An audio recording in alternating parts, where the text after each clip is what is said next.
Hello and welcome, everyone. Such a blessing to be back with Michael today on, let's see, it's December, December 30. Mm-hmm. Yes, the 30th of December, 2023, one of the last days of December, Michael. And here we are gathered on Skype to delve into your most recent study into... what should we say? I think you're going to say the globe Earth. It's geology in general, and we are coming down to the nitty-gritty of it all soon. But I'm just doing it step by step because I have to learn it too. I'm just presenting my kind of research here, so as a foundation that other people can, if they are interested in that subject, can have their own research, can do their own research. Yeah, because it just, in the end, it's just the question, what do you believe? What do you believe? And I came up with my own conclusion of it. And as we have touched the geocentric and the heliocentric stuff for numerous times, I'm not going into this again. But I thought about something other could be very helpful in that regard, that at least somebody could understand my point of view. So it's just the start, and this is the start of Geology Part 2, and this is about the heavenly bodies. Somebody ever have thought about heavenly bodies? That's a word coming from the dictionary of Cambridge, so the Cambridge Dictionary, heavenly body. The explanation is the sun, the moon, the planet, the stars. Or anything that is apparent in the sky. Let's assume this, or more interesting, heavenly bodies. Yeah, so heaven, of course, means the realm where God lives, usually. So heaven and earth, yes. Yeah, it would be more appropriate if somebody would say, oh, there are the bodies in the sky, but they claim it is heavenly bodies. So, interesting.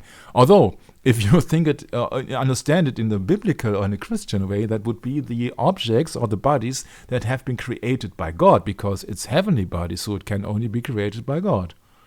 But of course, this word would not understand it this way. So, I'm looking up for other explanations from Wiktionary.org. I came across the following explanation. A natural celestial object visible in the sky, such as a star, planet, natural satellite, asteroid, comet, the moon, or the sun. Objects flying or moving in the atmosphere are not usually considered as heavenly bodies. So, a mere rock or a plane or a skyship or what else would not be considered as heavenly bodies. So I think that heavenly bodies can only rely on that has been made by heavenly forces or God, although they won't admit it.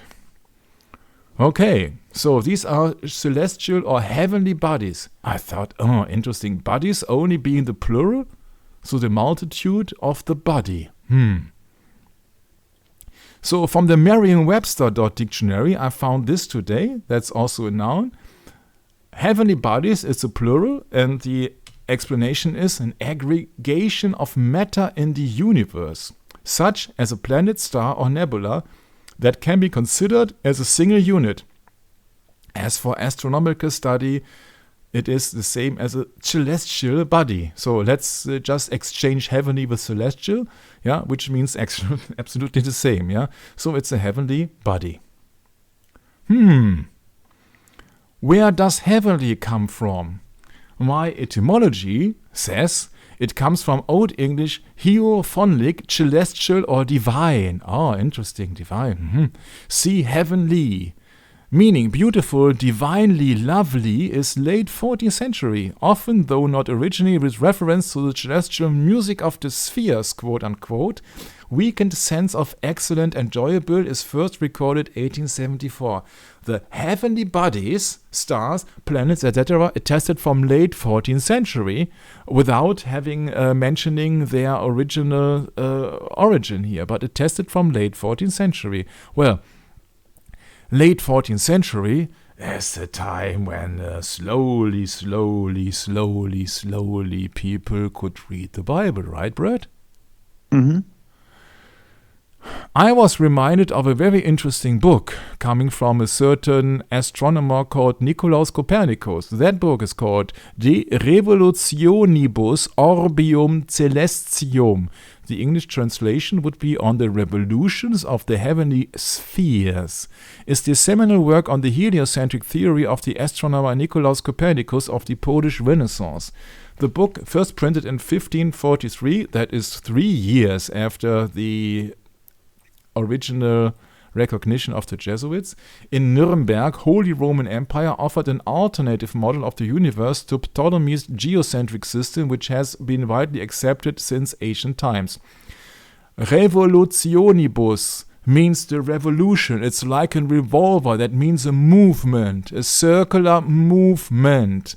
So the revolution incorporates the evolution in that word, in that etymology, and the revolution which took place, of course, in heaven.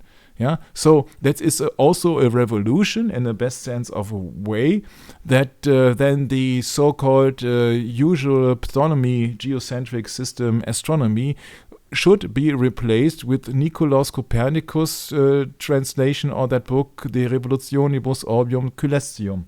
But that was not his idea. And we will soon learn what's it all about, I think in 2 sessions. That was not his idea.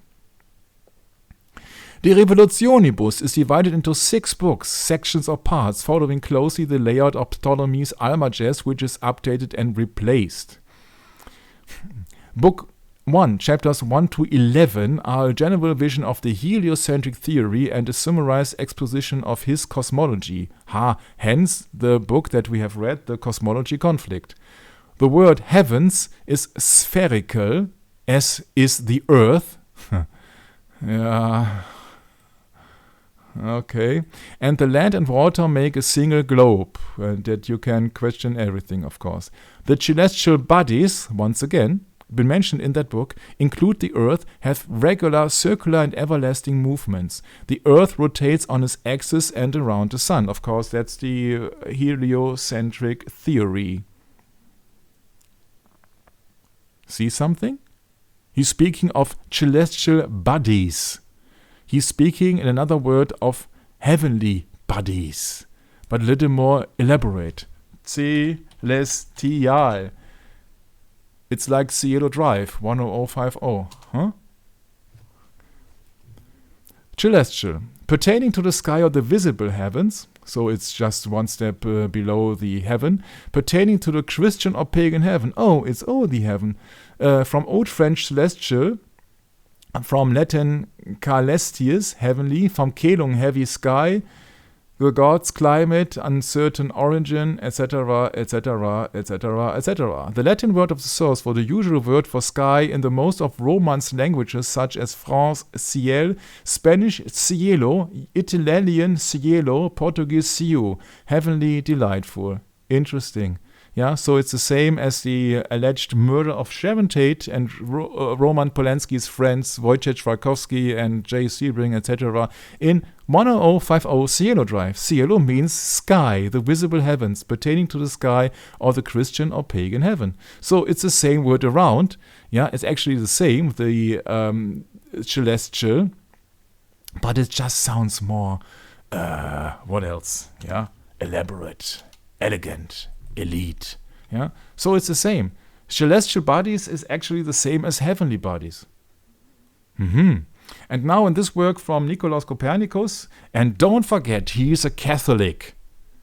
That work has come out 3 years after the Jesuits took over in 1540. This was published 3 years after the Jesuits, they were recognized in 1540 by the Pope. So, that is heliocentric system, or the theory of heliocentric, or the heliosorcery. His radical shift from a geocentric to a heliocentric cosmology was a serious blow to Aristotle's science and helped usher in the scientific revolution. And what is the purpose of the Jesuits, Brad? To put what? To fight the Counter-Reformation, of course. But yes. Yeah. Yeah, but we'd spoken against learning comes Yes. to mind. Yeah. Yeah. Right. A serious blow to Aristotle's science and helped usher in the scientific revolution, and that's on purpose. And he's not alone. Of course, we have talked about that book, Cosmology Conflict. He's in line with Kepler, Galileo, and all the other people, huh? Mm-hmm. So that is a quotation of John Calvin. Mm-hmm. Would you like me to read it, Michael? Please. Okay, we will see some who are so deranged, not only in religion, but who in all things reveal their monstrous nature, that they will say that the sun does not move, and that the earth, which shifts and turns. When we see such minds, we must indeed confess that the devil possesses them, and that God sets them before us as mirrors in order to keep us in his fear. Okay, so if you don't mind, Michael, I might add something about John Calvin that I presently don't understand, but have been informed that he was also a contemporary of Luther and of the founder of the Jesuit order, Ignatius of Loyola, and that there are questionable accounts of Calvin as well. So I take him with a grain of salt. Mm-hmm. It is just another addition to the quote of Martin Luther. That's why I came up with that. And also, is it here a quote of that interesting documentation, excellent documentation of heliosorcery, exposing the occult origins of heliocentrism.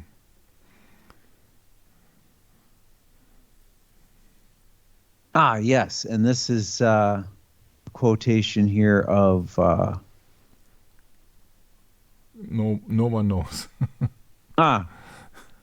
Cosimo had stored huge quantities of this pagan material in his library in Florence, the Medici Library, whose final architect was Michelangelo.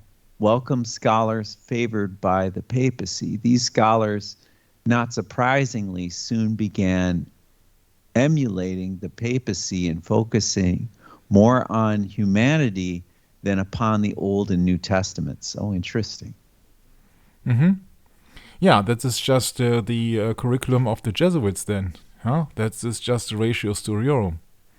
Well, and you can see if you look at the etymology of the term human, that originated from around this time as well, I'm assuming. Is that correct?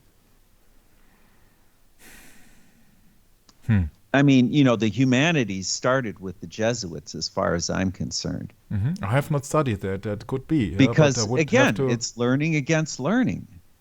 Mm. They had to pit humanity against mankind, you see? Because it's a worldly way of, oh, yes, God was human. See, Christ was human. See, that's their philosophy. And that's one of the reasons why I really disdain philosophy, actually. I don't like to think in terms of philosophical thought because it takes away from the Bible thought. Speaking of absolutes, So, yeah, because you look at humanism is a philosophical term. And when you look that up on the etymology, humanism has to do with the divinity, the human divinity, which is not divine. So you're stripping away the divinity of Christ from everything Christ said. And, oh, you see, it's just an allegory. Doesn't mean anything.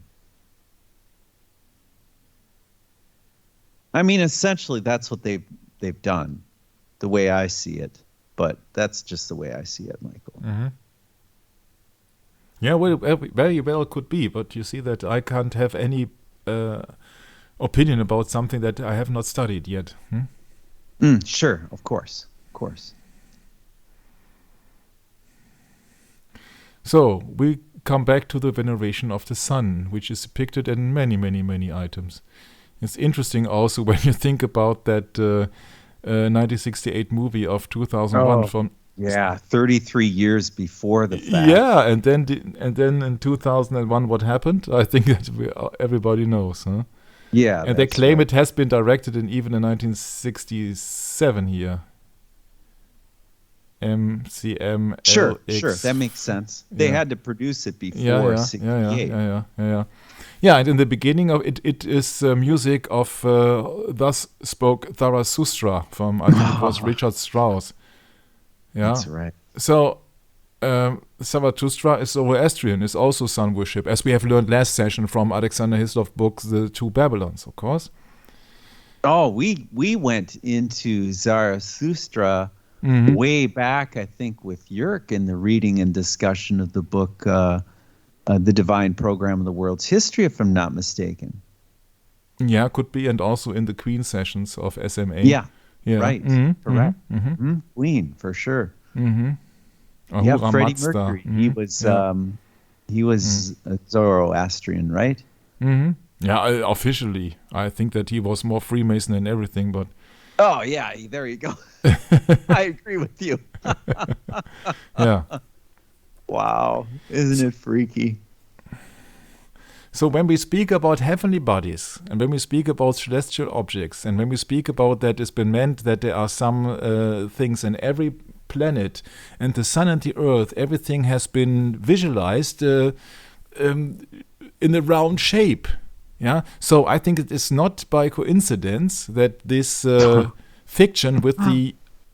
Huh? I'm sorry, I had to laugh because I see the dome sitting there. You know, it looks like St. Peter's or any Capitol building that you might encounter. It really does look like St. Peter's. Interesting. My point is that circular objects are always depicting divine objects or celestial objects or heavenly bodies or what else, because all the planets in that solar system, they will claim and they appear as circular. In comparison as to rectangular stuff from Freemasons, for example. Yeah, so everything will appear in that solar system circular. Yeah, because my general explanation for that is when you have that number pi, which is meant to be infinite, the ratio between the circumference and the diameter, I think it is, right? Right. Yeah, it's infinite, yeah, and God is infinite, yeah, so a perfectly round object must be of God, yeah, so only God can create perfectly good things, and God is infinite, yeah, so I think that's also the reason why everything has been depicted, maybe here, apart from the sun with the sunburst or corona or what else, yeah, is then circular. Yeah, but it's just only one point. Yeah, I have just another point. Yeah, because what you are seeing here are just simply discs. How on earth should I make a difference here if these are discs or globes? And you see these flying discs are really flat. And also these UFOs, these so-called flying saucers, I think that's just on purpose. They are not rectangular. They are not rectangular because usually that is just, which comes into my mind now at the moment, think about Star Trek. Yeah. Yeah? Think about Star Trek. Their spaceships, they are not circular. Here, where the boss is, yeah, where God lives, yeah, this is circular, but you also need rockets and other stuff. And I'm just reminded here on Battlestar, maybe I know you know that Battlestar Galactica, yeah, sure, yeah? which is another explanation of Satan, of course, yeah. So it's a battle star, yeah. So a star or an angel, Revelation 12, yeah, which is battling. Yeah. So if you look upon this the shape of these spaceships, yeah, they're not circular. No. Yeah? Their main star is circular, where the boss lives. Yeah. But their spaceships, they aren't. Yeah. Battlestar Galactica These are the fight ships, Battlestar, Galactica. They're not circular. That's right. That's it. Yeah, as well as not Star Trek. So when they come up with these circular objects on the so-called UFOs, or you see the what is it, Roland Emmerich? What's the name of his movie now? Independence Day. Yeah, Independence Day. It's just a circular object, a UFO above the Capitol. Oh yeah, right. Yeah. Or The White House. Is it the White House? I can't see. No, it's the Capitol. It's the White House. It's the White House. Oh, okay. Sure. Yeah, and then of course laser beams emitting, and then you have your then you have your CGI. But it's a circular object. I think we can agree on that, huh? It's always a circular object, and I think that means that these aliens, they are supreme to the beings, because they have been seen by us Earthlings. Hello, we are like grasshoppers in your sight. Yeah, they are being seen as supreme. They come from far away. They have spaceships. They can do everything they want. They can cure everybody. And I don't know when they will do this spoof. Yeah, but I think that just no coincidence when it comes down to the close encounters of the third kind. Yeah, what could be the third kind? I have my explanation about this, but maybe I do not have to tell you, because you will see maybe. Ezekiel 8, verse 11. And there stood before them 70 men of the ancients of the house of Israel, and in the midst of them stood Jazaniah, the son of Shaphan, with every man his censer in his hand, and a thick cloud of incense went up. Then said he unto me, Son of man, hast thou seen what the ancients of the house of Israel do in the dark, every man in the chambers of his imagery? For they say, the Lord seeth us not. The Lord hath forsaken the earth. He said also unto me, Turn thee yet again, and thou shalt see greater abominations than they do. Then he brought me to the door of the gate of the Lord's house, which was toward the north. And behold, there sat women weeping for Tammuz. Then said he unto me, Hast thou seen this, O son of man? Turn thee yet again, and thou shalt see greater abomination than these. And he brought me into the inner court of the Lord's house, and behold, at the door of the temple of the Lord, between the porch and the altar, were about 25 men, with their backs toward the temple of the Lord, and their faces towards the east. They worshipped the sun towards the east.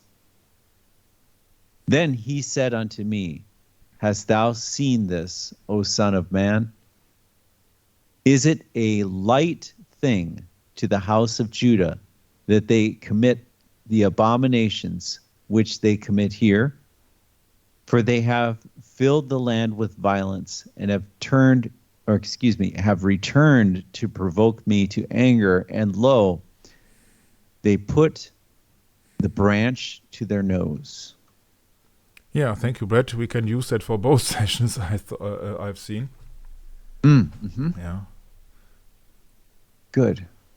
They're back towards the temple of the Lord, so they reject the Lord, obviously, and they turn their faces towards the east, and they worship the sun towards the east. It's very obvious here. I think there's no way that you can misunderstand that quote. Yeah, so they are worshiping the sun, which is the abomination. That is the opposite of worshiping the Creator, but they are worshiping the creation. Yes. And that is depicted in the so-called halos, which is nothing else but a sun disk. Yes. We have learned in the last session that the sun cross, or the cross of the sun, actually, is also object of veneration and depicts the sun. So it's just a sun symbol across that statue here. And that statue has been explained by the Roman Catholic Church as being the statue of so-called Saint Peter. And I think that in the book of Alexander Hislop, The Two Babylons, it's been explained as being the statue of Jupiter, of the old chief supreme god of the Romans from the Pantheon. Correct. Yeah, with that hilarious feet where all the toes are being wiped out because everybody is kissing the feet. Interesting, huh? The allegory of kissing the feet, yeah, laying to the feet of a statue of a second commandment. Somebody, why? Right, of course. Yeah. So these halos actually are no halos, but these halos are sun symbols. Yeah. So this is a depiction of a pagan god. And this is here Jupiter, and this is the pagan trinity with these two fingers up, and the thumb, which is a little child. Yeah, so two adults and a child. This is a pagan trinity symbol, and he's having the keys. Yeah, the Vatican, huh? Once again, just trying to fool everybody, except us.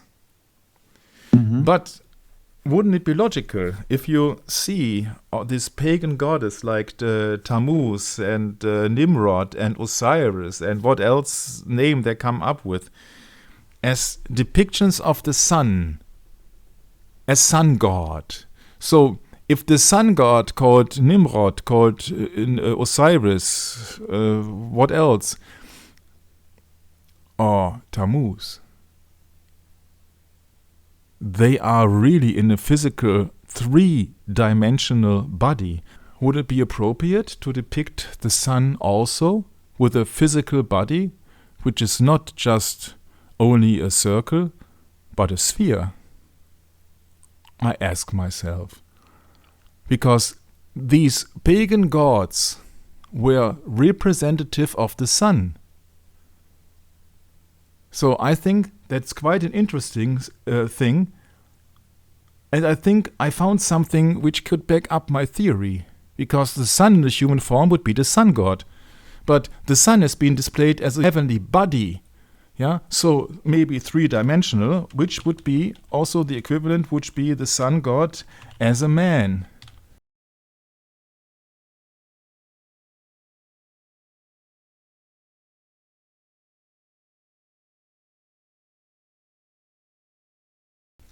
So if you think that's far-fetched, then please follow me. Nobody today can depict the right view of the so-called, which is not so-called planet Earth. What does the Earth really look like? See? You got here different explanation models concerning the year. You look upon them, or you look in your textbooks from 1975 to 2015. So you got several years here, and you see, apart from the clouds, even the dry land appears in another color. Here it does appear in another pale green, or not green at all. Yeah, this is another green, this is another green, this is another green.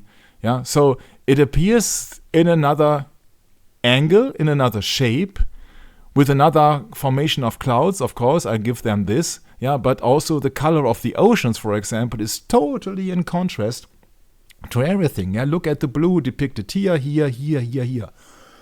I think you will have a hard time explaining me the differences.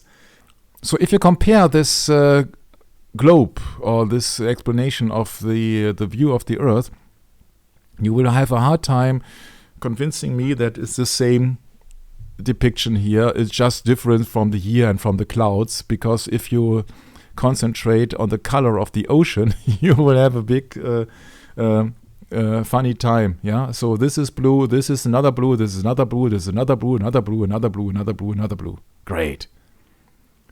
So I can only imagine that this is just CGI.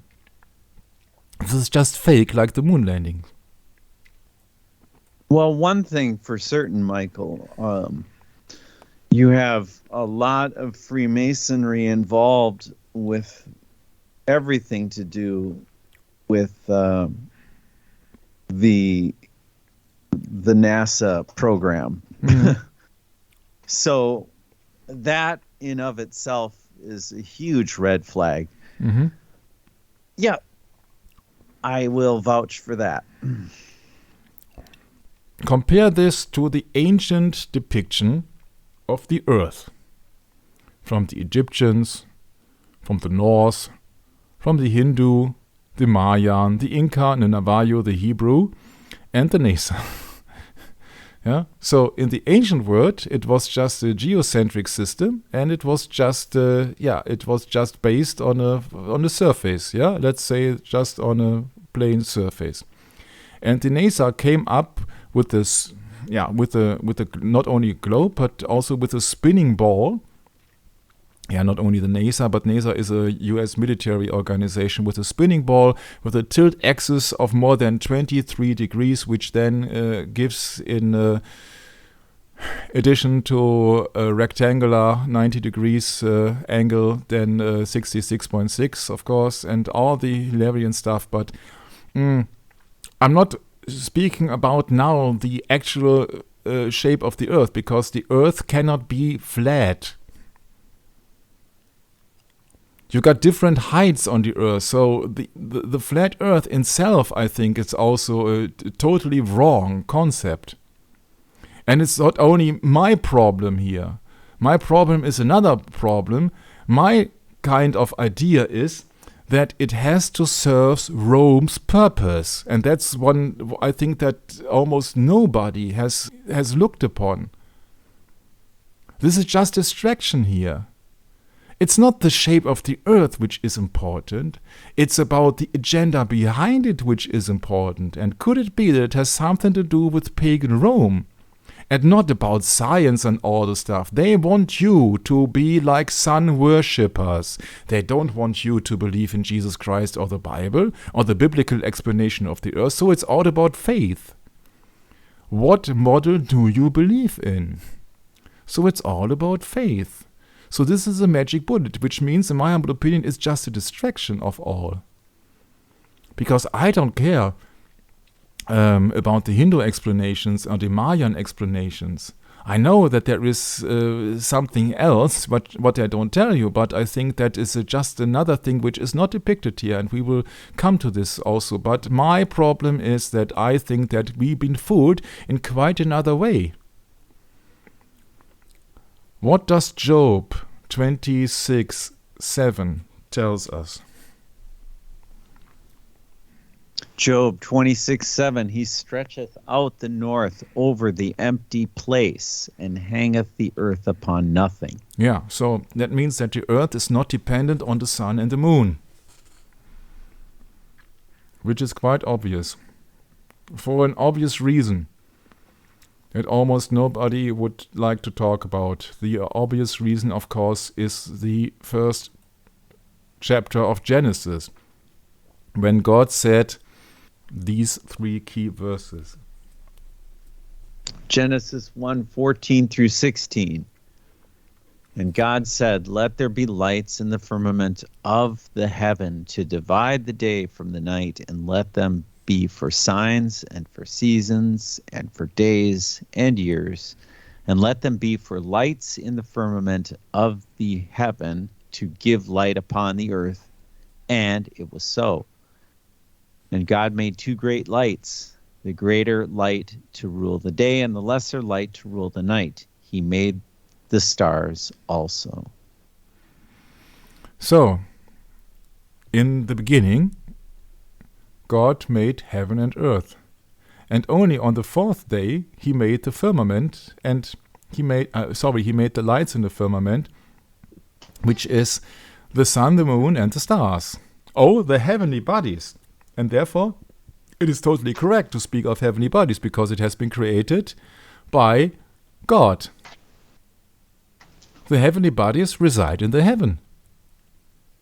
Sure. Maybe not a big deal, but if you look upon this heliocentric system, so the sun would be dominant, but it does not seem to be dominant on the earth, Brett. It seems just like a yellow or golden dot somewhere. It does not seem that gigantic. That's why they came up with, that's so gigantic, it's so far away that you can't see it. We will talk about this soon. So welcome to your globe. It might sound a little bit far-fetched, but it is not absolutely perfect round. Yeah, and that is, of course, is just a balloon. But maybe everything other is baloney. Yeah, if you think about astronauts at NASA and space travel and moon landing and all the stuff, so what would convince me that they are just playing a fair game? Nothing.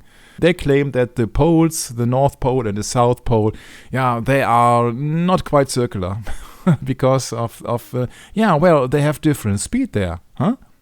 So how come that you don't recognize anything about the movement of the so-called planet Earth, which is not a planet because it's not moving? But if it would be moving, then the difference of speed at the poles would be gigantic in comparison to the speed on the equator. So everything would be turning counterclockwise in just a different speed. And that would cause quite some turbulences, I think, huh? You think about this too? But maybe it's just out of distraction, like this little toy here for children, yeah? Parents, they do love Orbi, yeah? So an orb, yeah? To get their children off the couch because it's so much fun and so cheap. Oh, they got something to play with. And the parents, of course, they have a big globe there where all the countries and the oceans there have been depicted. And everybody thinks, yeah, we have a great time on this floating blue marble. Or not. Yeah, this is indoctrination, of course, but it just serves a good purpose so that the parents, they can work and work and work until the cows come home, so they have a decent life and the children are being given away by these state indoctrination systems like kindergarten, school, universities, etc. But maybe there is some other reasons. Because I have learned from that Julius Caesar documentary that it was a special Bible which came up upon the forgery of a certain verse of Isaiah 40:22. In that Bible, it's been quoted here, it is he that sitteth upon the globe of the earth, and his inhabitants are as locusts. The globe of the earth. I said, okay. Interesting, because in the King James Bible, it's just quoted this way. Yeah, and that's Isaiah chapter 40, verse 22. It is he that sitteth upon the circle of the earth, and the inhabitants thereof are as grasshoppers, that stretcheth out the heavens as a curtain, and spreadeth them out as a tent to dwell in. Yeah, I would have a hard time imagining that a tent could be spreaded out on a sphere, but I have a good imagination of how a tent would like on a quite smooth, plain surface. But that's not the only problem. The problem is that this Bible, which is of course the Jesuitical Douay-Rheims Bible of 1608 something, which is just depicting here the globe. I found that very interesting, and that is of course also a thing that we have mentioned before, and I think also that the comparison has been done in that book, The Cosmology Conflict. That's not my only problem. The next problem comes up. If I would like to have a information and an illustration of what a circle actually is, then I type in circle, and that's what Google tells me what a circle is, and that is a just two-dimensional object. So what is a circle? A circle is a round-shaped figure that has no corners or edges. In geometry, a circle can be defined as a closed-shaped, two-dimensional shape, curved shape. A few things around us that are circular in shape are a car tire, a wall clock that tells time, and a lollipop. I said, okay. So what we have learned from that cosmology conflict book is that the fate of the Earth's face is defined as the side of an object on a flat surface. Yeah, and you look to that book if you would like to have more interesting information about it. I did a little bit of work into that eSort software, and I looked it up that the circle of the earth in Isaiah 40:22 is the equivalent of Hebrews 2:3-9. And on Isaiah 22:18, which has been mentioned in that very book as a comparison of circle to balls, is really Hebrews 1:7-5-4, so the author is correct on that regard. Yeah, you see, compare Isaiah 40:22 with Isaiah 22:80, and I did that, and you are welcome to do this too. So I think the point of the author is quite correct. Yeah, so these are the two in comparison. A circle, ball, or a pile in comparison to a circle without a ball. So that means that the ball is a three-dimensional object because it has depth. And I have looked it up on several other verses that ball is also the equivalent of roundabout. And the circuit is the same as a compass and once again a circle. So these are two verses here which are using the ball or the roundabout. And you have three verses as the circuit, a compass, and a circle. So, as I told you before, it is just what you believe. But I have an explanation about why the Roman Catholic Church is using or promoting the helio sorcery. Not only because they are sun worshippers, but for another reason. Let's look it up. My argument would be something quite outlandish. And the name is Globus Cruciger. Never heard? Oh, this is it. Mm-hmm. Right. The globus cruciger, Latin for cross-bearing orb, also known as sphaera, on the orb and the cross is an orb surmounted by a cross. It has been a beep, beep, beep, of course a Catholic symbol of authority since the Middle Ages, used on coins in iconography and with a scepter as a royal regalia, so a royal reign. The cross laid over the globus represents Catholic dominion over the world, literally held in the hand of a worthy earthly ruler. What do we know about worthy earthly ruler when it comes up to 1 Samuel 8? The people rejected God and they wanted to be ruled like the pagans. Right. In the iconographic or Western art, which is of course forbidden in the Bible, when Christ himself holds the globe, he is called Salvator Mundi, Latin for Savior of the world. This is a Catholic symbol of authority, and guess where it comes from? The globus cruciger was used in the Byzantine Empire as shown as the coin of the Emperor Leontinus.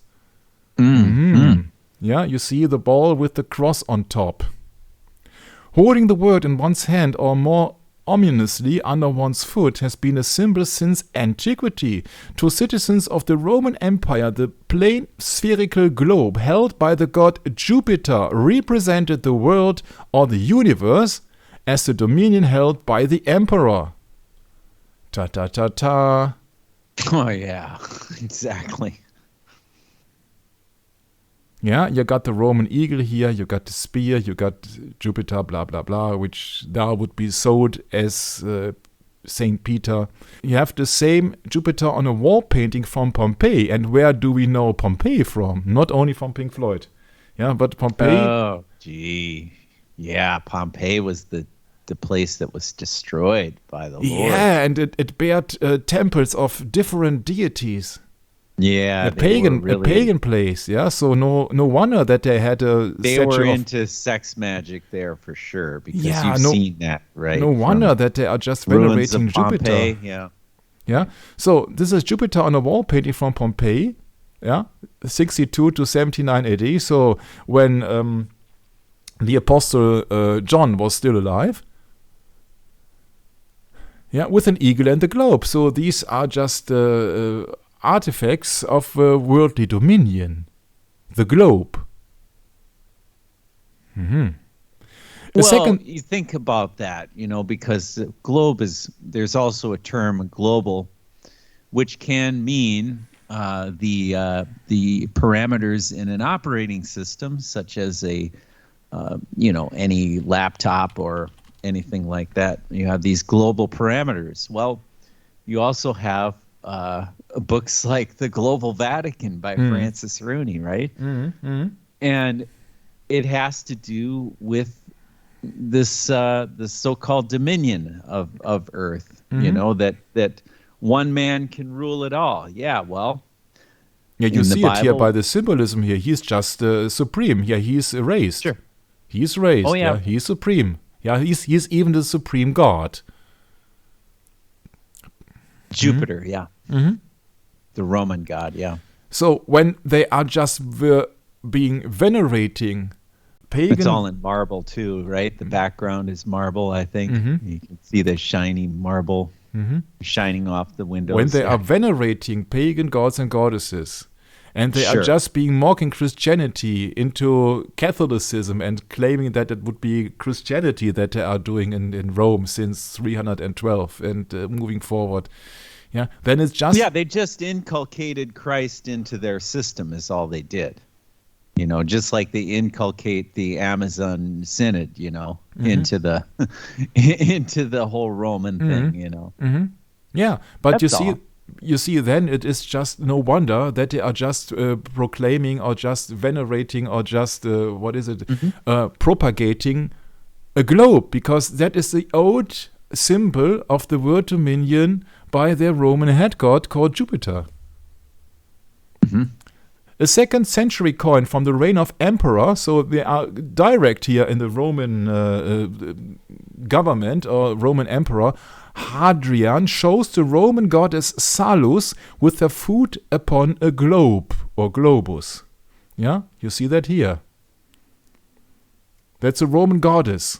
Yeah, so you have it in the case of Jupiter, you have it in this case of the Roman goddess Salus. And we can go into the goddess Salus, but I think that just would be not that interesting. So, and a 4th century coin from the reign of Emperor Constantine. So once again, a Roman emperor shows him with the globus in his hand. Yeah, you see it here, or you see it here on that coin. You see the globus as a kind of, yes, I am not only emperor, but I am godlike. Yeah, therefore, I am depicted with a globe under my feet, like a globe in the hand of Jupiter or a globe in the hand of Salus. Yeah? So emperor means God. It's just like Julius Caesar. Yeah? That you are emperor and God in one person. And it's not only limited to Roman. Yeah, Frederick I of Barbarossa, yeah, he has it too. Charles IV, Holy Roman Emperor. Charles II, Mary of Hungary. Yeah, so Roman, Holy Roman Reich. Yeah, so they all have that orb. That's a symbol of reign. Yeah, also in this worldly kings and queens, and you got it everywhere. Oh yeah, even I think even Queen Elizabeth, thank you. Yeah, she had too. And maybe you are remembered of a very older session of Science is the New Religion, when we are going into this Emperor Trajan. Yeah, it's a statue in Ephesus where Emperor Trajan, who reigned in the 2nd century after Christ, is depicted with a round globe under his feet, and this are the remains of the statue. I know that we have talked about it, but I can't remember what session that was. There are too many sessions, actually. Trajan was a Roman emperor from 98 to 170 AD, the second of the 5 good emperors of the Nerva-Antonine dynasty. He was a philanthropic ruler and a successful soldier emperor who led the Roman Empire to its greatest territorial extent by the time of his death. He was given the title of Optimus, means the best, by the Roman Senate. So no wonder that they have depicted him here in that temple of Ephesus, yeah, as a god who has the world under his feet. So dominion. The Orbis Terrarum was central to the iconography of the Tetrarchy, in which it represented the Tetra's restoration of security to the Roman world. Constantine, I claim to have had a vision of symbol of Christ above the sun with the words, "In this sign you shall conquer," Latin, "in hoc signo vinces," before the Battle of the Milvian Bridge in Anno Domini 312. This symbol is usually assumed to be the Giro XP symbol, but some think it was a cross. Yeah, that would be appropriate, for Roman sun worshippers. With the growth of Catholicism in the 5th century, the orb in Latin works orbis terrarum, the world of the lands where orb derives, was surmounted with a cross, hence globus cruciger, symbolizing the Catholic's dominion of the world, not Christian gods. I know. The Catholic dominion of the world. Yeah, how should I, green on green, maybe that works? Green on green. Yeah.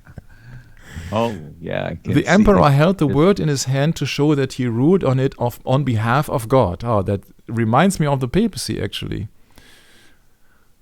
Yeah. To non-Christians, non-Catholics already familiar with the pagan globe, the surmounting on the cross indicated the victory of Catholicism all over the world. I'm running out of green color here. Yeah. So gonna run out of green ink. Yeah. Yeah. The globus cruciger was associated with powerful rulers and angels. It adorned portraits of both emperors and king and also archangels. It remained popular throughout the Middle Ages in coinage, iconography, and royal regalia. The papacy, which in Middle Ages rivaled the Holy Roman Emperor and temporal power, which is also not quite correct, because we are reminded of Heinrich IV, Henry IV, who had to go to Canossa to redeem. So it was always the papacy who was supreme above the ancient kings and queens. Princes. Yeah. Yes, Yeah. exactly, Mike. Yeah, so the papacy also used a symbol on top of the papal tiara, which consisted of a triple crown. The Pope did not use a separate orb as a symbol. A symbol of the papal tiara. Of course, they took it over from the pagan Roman gods and goddesses. Mm-hmm. The globus cruciger, made up of a mount and cross, was generally featured as the finial of European royal crowns. For example, Denmark, Holy Roman Empire, Hungary, Italy, Netherlands, Portugal, etc., etc., etc. It is still depicted not only in the arms of European polities, for which a monarchy survives, yet also since the end of communism in 1991, who could be responsible for this, I ask myself, in the arms of some Eastern European polities, despite the termination of the historical monarchies.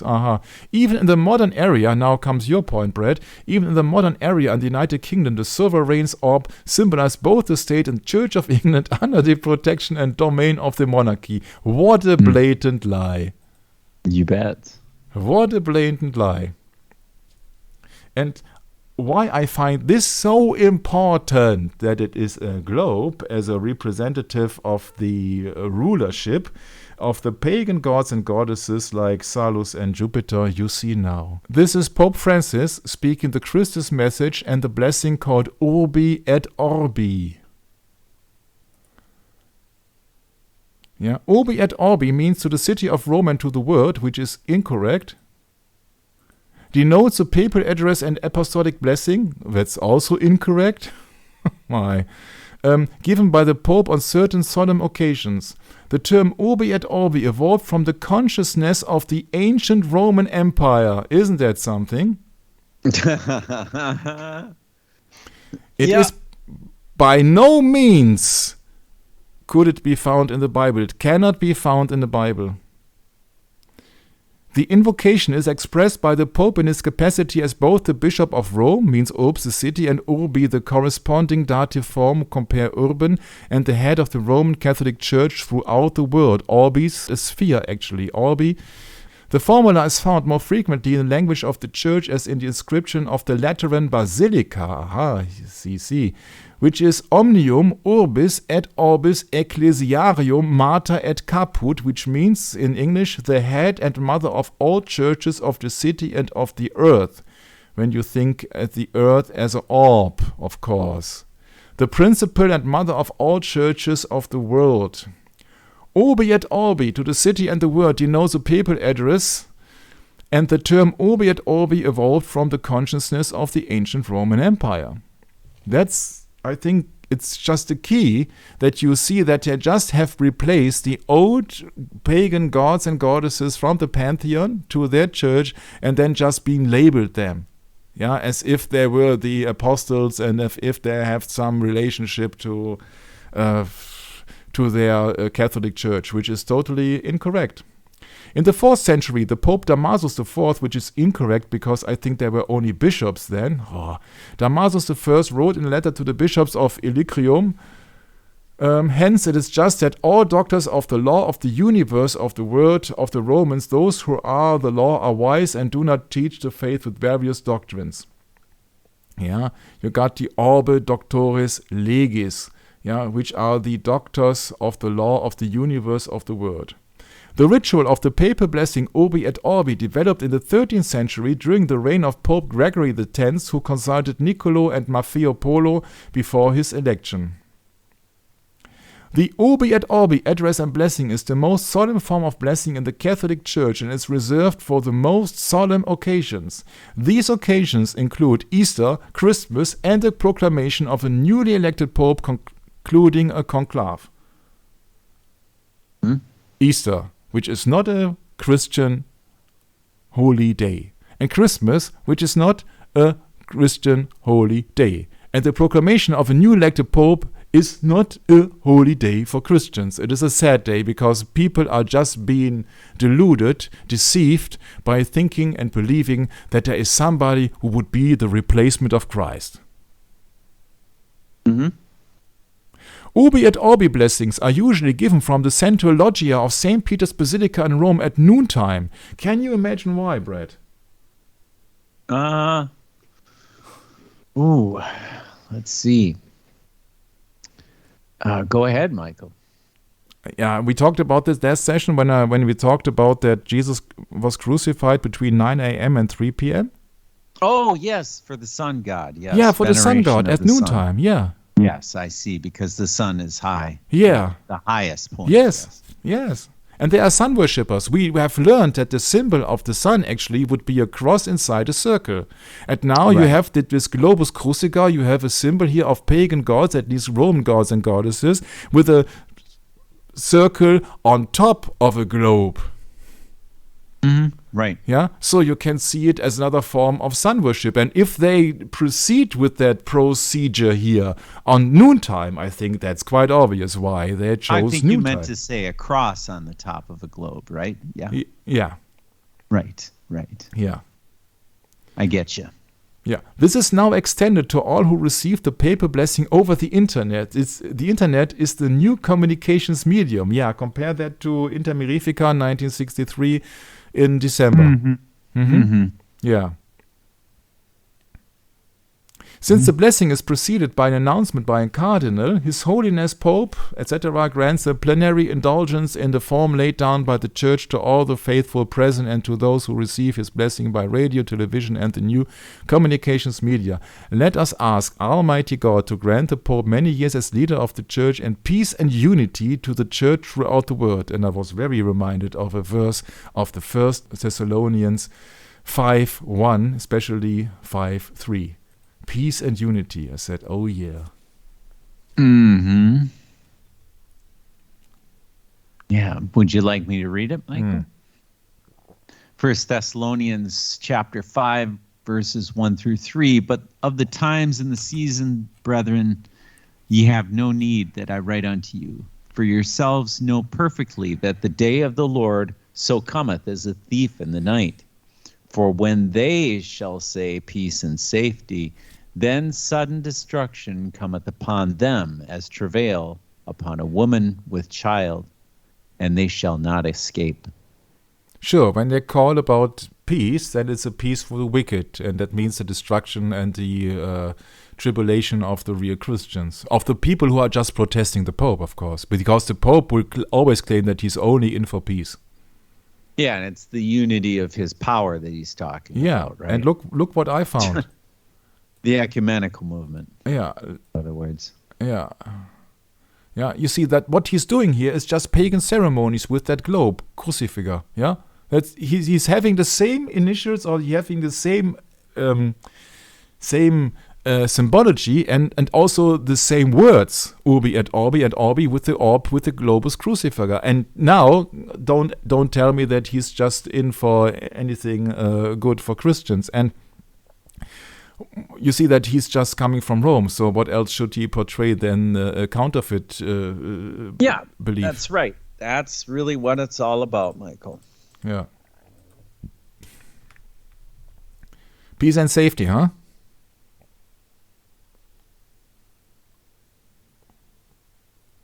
I can't highlight it in green here. Yeah, healthy planet, sure.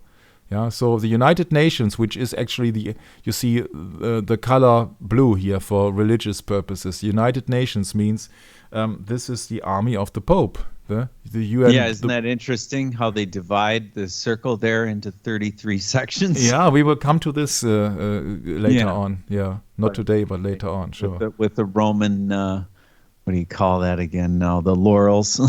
Yeah, you see, this is they are just in for peace, you see? Yeah? Right. These two Swedish Marines served with the UN multi-dimensional integrated stabilization mission in Mali. Part of the missions community engagement team that connected, etc., etc., etc., etc. Yeah, so that is biblical, huh? Women as soldiers, this is totally biblical, huh? Mm-hmm. They don't have any time for children, but they will claim it. There we are totally overpopulated here. Mm-hmm. There are too many people, they will claim. Yeah. On March 2020, Pope Francis imparted an extraordinary Urbi et Orbi blessing in response to the COVID-19 pandemic. Mm-hmm. Yeah. Oh, yeah. Let's bless the pandemic. Yeah. Yeah. From Pope Paul VI to Pope Benedict XVI, after delivering their Urbi et Orbi message, the Pope would greet the different nations in their native language. The Pope typically began by saying, "To those who listen to me, I address a cordial greeting in the different language expressions." Pope Francis has since stopped this practice. Why? I think because he's in for one world government with one language, huh? Could be. Mm-hmm. Can't prove it. Could be. Just a hypothesis here. So the English translation, I have printed it here.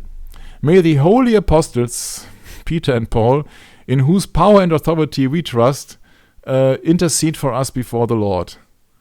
Through the prayers and merits of Blessed Mary, ever Virgin, Saint Michael the Archangel, Saint John the Baptist, the holy apostles, Peter and Paul, and all the saints, etc. You see that it just makes no sense but to throw everything in the garbage can, because nothing works and nothing is correct here. Yeah, Blessed Mary, ever Virgin. I thought that Jesus had brothers and sisters, Brad. Yeah. Well, their version of Mary is much different than the Mary from the Bible, I'm afraid. Mm-hmm. Yeah. And everything else, for that matter. Mm-hmm. Yeah, you see, you can go in it, but I think that I just wanted to make my point. You see that this is just the whole globe thing is just an expression of just worldly rulership, dominion of the Roman Catholic Church as successors not of Christianity, but as successors of the Roman pantheon, the pagan gods and goddesses. That's right. Yeah. Yeah, and they claim that they are God, because you see that according to the First Vatican Council, and reaffirm it, of course, in the Second Vatican Council, the earthly head of the Catholic Church, the Pope, is infallible when speaking ex cathedras on matters of faith and morals. Yeah. Mm-hmm.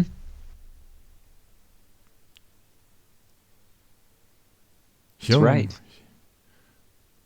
But I think that when he blesses on Urbi et Orbi bread, when he blesses, he does it claiming divine authority, right? Sure. He's speaking ex cathedra. So, but he's speaking with Urbi et Orbi. He's speaking a blessing which is not been portrayed in the Bible. Mm-hmm. Right. So, and that's for me to rest the case on the globe earth, because I know what the globe is as a symbol for the Roman Catholic Church. It's a symbol of world dominion. And therefore, but Michael, the way I look at it is simply a usurpation of that. Yes. It's simply all it is. It must be, because it's the last kingdom, you see. There won't be anything else. Yeah, right. They don't have any choice but to use everything they have in the material world. That's right. To speak a lie. You see, the serpent has just been known for most subtle animal, and he's just speaking a lie. You surely will not die. That's what the Pope also claims, that if you believe in Catholicism and if you have indulgences and what else, what they have claimed for thousands of years, that you shall not die, you will be resurrected. Yeah, and so he's making the same lie as the serpent. That's right. Yeah, it's beyond ironic when you look at a bird's eye view of the Vatican and you see right next to it a serpent's head coming up out in the form of a building. This is called part, Pulp 6 Audience Hall. This is part of the next session, actually. Yeah, you're right. Right. I mean, it's just obvious. Yeah, that's right. But I just wanted to compare the globe of the Earth in that. And you're saying that's taken from the Douay-Rheims? Yes, right? yes, that's Douay-Rheims Bible. From yes, the scripture of the Douay-Rheims. Yeah, absolutely. I've looked it up in the online version of the Douay-Rheims. I've looked it up. Yeah. Mm-hmm. Yeah, right. That's it. Yeah. It's the global power. Yeah, that's what they're at. Yeah, and that's in comparison to the King James Bible, which has been depicted here, of course. Correct. Yeah. So. Yeah, because when you look at a three-dimensional object, it's two-dimensional. It's a circle anyway. You see. Yeah, so but the circle is not the image of veneration. You see, the circle would only be if you think of the pagan images and idols, that would be the halo. Yeah, but the globe would be the globus crucifix. That would be the earthly dominion. So they depict the earth as a globe. That's just my 2 cents. Yeah. Yes. Right. Once again, Thomas Dolby said in the Flat Earth, and Thomas Dolby is not a preacher, of course. Yeah. Thomas Dolby said the Earth can be any shape you want it. Yeah. In the end, it's home. Yeah.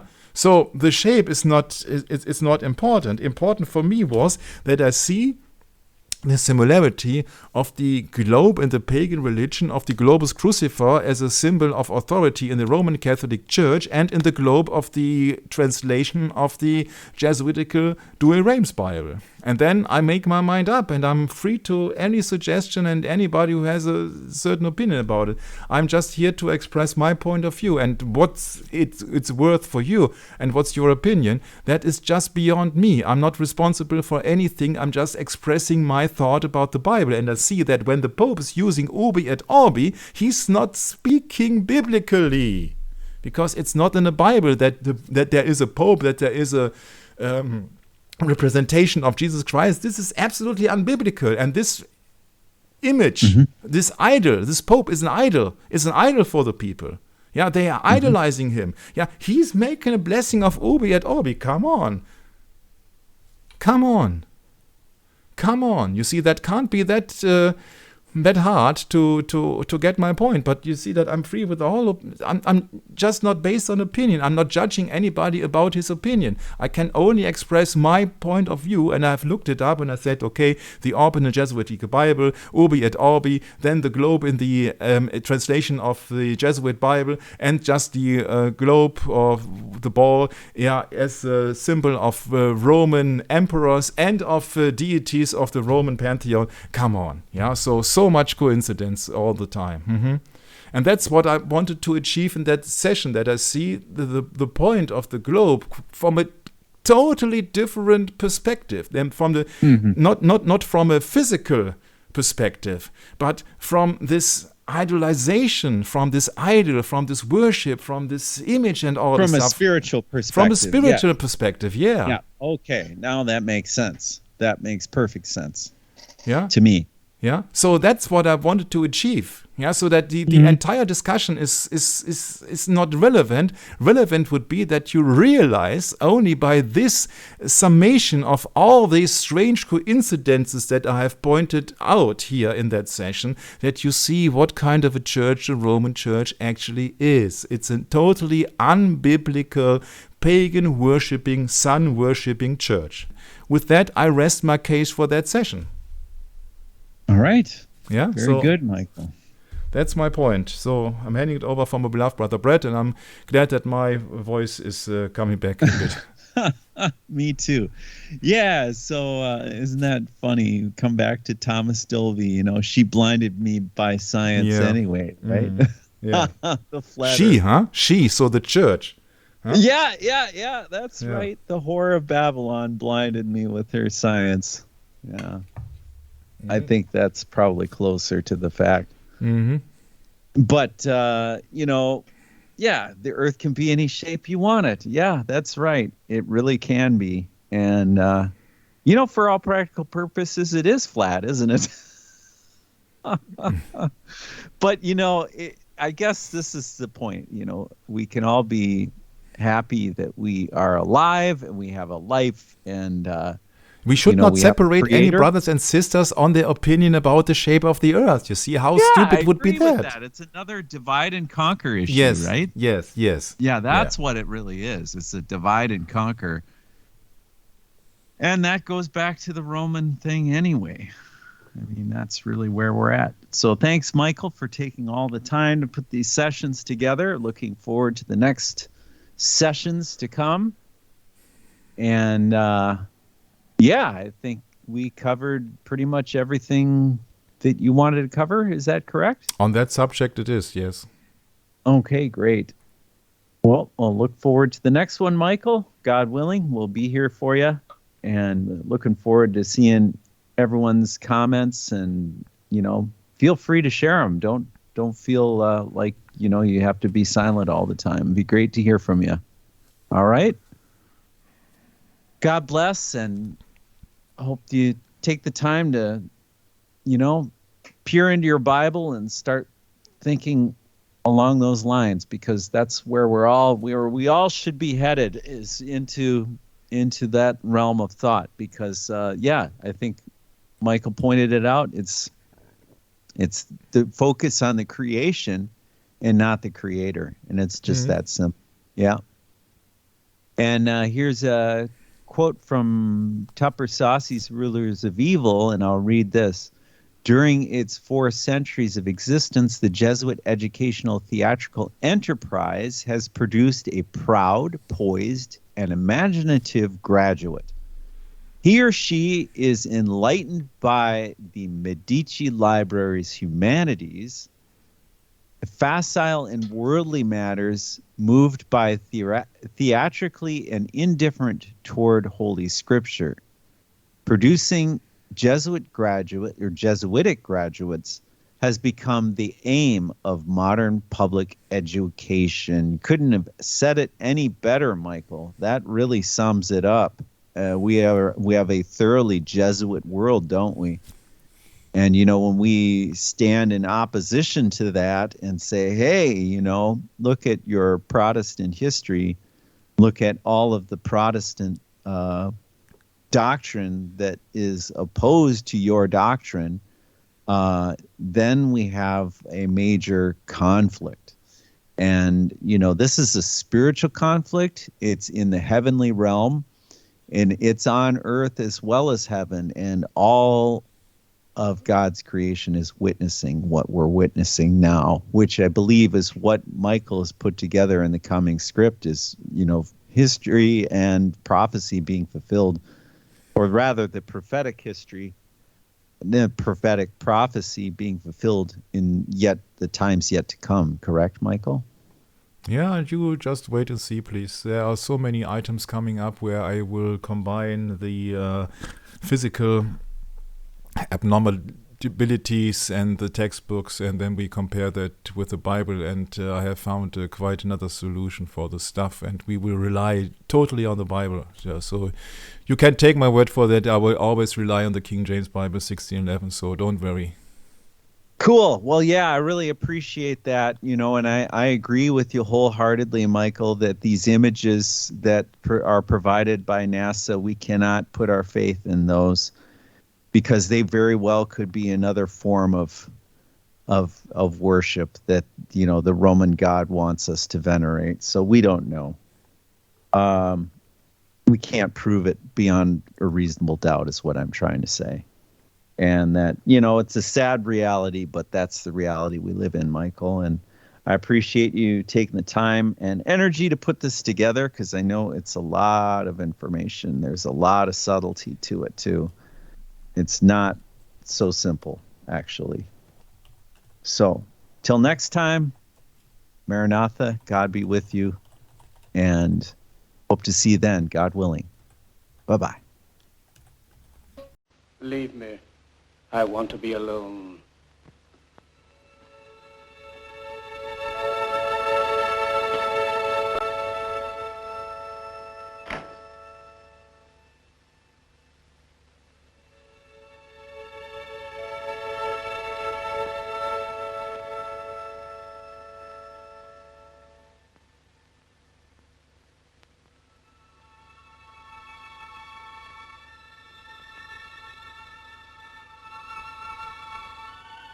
Out Caesar, out Nolus, Emperor of the world.